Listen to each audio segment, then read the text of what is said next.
একদিন একটি ছোট্ট পিঁপড়ে জল তেষ্টা পাওয়ায় জল খেতে নদীর ধারে গেল। জল পান করতে করতে তার পা পিছলে গেল এবং সে ভেসে যেতে লাগল। সে প্রায় ডুবেই যাচ্ছিল যে কাছের গাছে বসা পায়রাটি এইসব দেখছিল।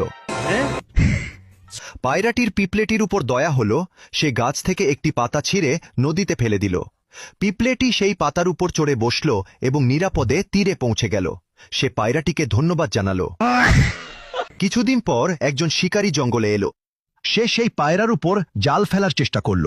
এটা দেখে পিঁপড়েটা বুঝতে পারল যে তার বন্ধু বিপদে আছে। সে ছুটে গিয়ে শিকারীর পায়ে কামড়াতে লাগল। যন্ত্রণায় শিকারী চিৎকার করে উঠল আর তার নিশানা ফসকে গেল।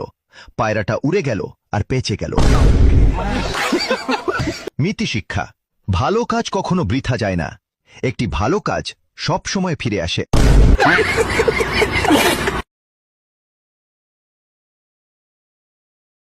একদিন একটি ছোট্ট পিঁপড়ে জল তেষ্টা পাওয়ায় জল খেতে নদীর ধারে গেল। জল পান করতে করতে তার পা পিছলে গেল এবং সে ভেসে যেতে লাগল। সে প্রায় ডুবেই যাচ্ছিল যে কাছের গাছে বসা পায়রাটি এইসব দেখছিল। পায়রাটির পিঁপড়েটির উপর দয়া হল, সে গাছ থেকে একটি পাতা ছিঁড়ে নদীতে ফেলে দিল। পিঁপড়েটি সেই পাতার উপর চড়ে বসল এবং নিরাপদে তীরে পৌঁছে গেল।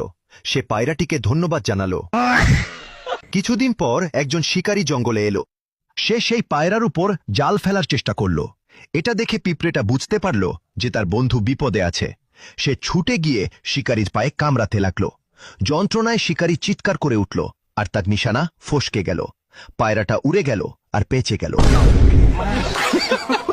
নীতি শিক্ষা: ভালো কাজ কখনো বৃথা যায় না। একটি ভালো কাজ সব সময় ফিরে আসে।